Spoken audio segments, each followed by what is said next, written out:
अस्सलाम वालेकुम वरहमतुल्लाहि वबरकातुहू। आप देख रहे हैं अहमद टीवी और मुझे उम्मीद है कि आप खुश और आबाद होंगे और मुझे उम्मीद है कि इंशाअल्लाह आप महफूज रहेंगे। सबसे पहले पश्तो के एक शेर से मैं इब्तिदा करूँगा कि ज़मा तड़ली लास उस्ताद रने रने सपेड़े युवा वरस हो बा हिसाब के रवलम जनाना। मुंग सरा मेलमा नास्ते इंजीनियर अजमत से मुंग पर ओवरसीज पाकिस्तानी में दा प्रोग्राम कौनन और दे सरा सरा तो से जमुंग दा चैनल सब्सक्राइब के और बेल आइकन दबाओ के नो अजमत से सरकाले होता था संग खैर مننه احمد بھائی او د ورسیز هډې زیاتې غټي مسلې دي خو د ټولو نه غټه مسله نن سبا دا ده چې د مطلب د فلایټ لکه خلک بیماران دي چاته مړي پراته دي هېڅوک د تپوس نشته دا اوله خو دوی وی چې تاسو رجسټریشن وکئ هغه وکئ دغه وکئ رجسټریشن او داسې بس قصې وي وختي طور مسلې وي بس دا غوي خبرې وي نن سبا بس هغه سړی به پاکستان ته دوی لیږي یا زی به چې د هغه لاس رسي که پاکستان کې لاس رسي او بدل ته لاس رسي کله څنګه دا خبره لکه زه په خپله د یو کس سره داسې میلاو شوی ما چې هغه چېرته تاو شوی د هغه خپل ډېره زیاته پړسېدلې وه د هغه غریب دومره څوک نه و چې لکه مطلب دا دی چې هغه ته ټیکټ هغه په 3000 ماله واخلی په 4 لاله واخلی خو چا ورته ټیکټ نه شو اخیستی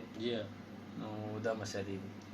نو احمد بھائی ووایي تاسو چې دا خبره واورېدې د کې حقیقت دی او دلته څومره پاکستانی خلک دي او ورسیز پاکستانی دا د ملک یوه سرمایه ده حکمران زمونږ فلم دا خبره بار بار کړې ده او ټول دینه خبر دي چې وایي ورسیز پاکستانی چې دي دا د قوم سرمایه ده او په دې وخت باندې په ورسیز پاکستان کې کم سخت وخت راغلی دی او دا به تاسو یقین ومنئ چې کونسلیټ ته لاړ شئ نو غټ غټ لاینونه لګېدلي وي خلک ډېر تکلیف کې دي او مونږ دا په دې وسطت سره تاسو حکمرانانو ته انتظامیه ته دا پاس کوو چې د دې مسلې حل راوباسي زر نظر او دویمه خبره دا چې دا عظمت مې نه دا پوښتنه کوو چې دا وبا چې کومه راغلې ده ټوله دنیا چې دا په لپیټ کې ده او دې تاسو څه وایئ چې دا پاکستان کې چې دا ولې پیلویږي ولې داسې زیاته شوله یا څنګه دا څه حالات حکومت نه اهلي ده یا انتظامیه نه وشوه یا څه مسله ده چې د خلک نو د هغې خو مین وجه دا ده چې خلک احتیاطي کوي احتیاط څوک نه کوي که نه لکه مطلب د ماسک نه غورځوي یا لاسونو ته چې دغه دي هغه هم نه غورځوي احتیاط څوک نه کوي لکه نو سیوا کېږي به خامخا څوک چې احتیاط نه کوي نو خامخا به سیوا کېږي دا خبره جی انجینیر صاحب ډېره ښکلې وکړله ځکه چې موږ احتیاط نه کوو احتیاط ډېر اهم دی په دې شي کې ډېر اهم دی انتهایي اهم دی او ځکه چې دلته په متحده عرب امارات کې چې ماسک وغورځوې په لاره کې په هغې باندې 1000 درهم فاین دی 1000 درهم پاکستانی کم از کم نن سبا 45,000 روپۍ دي او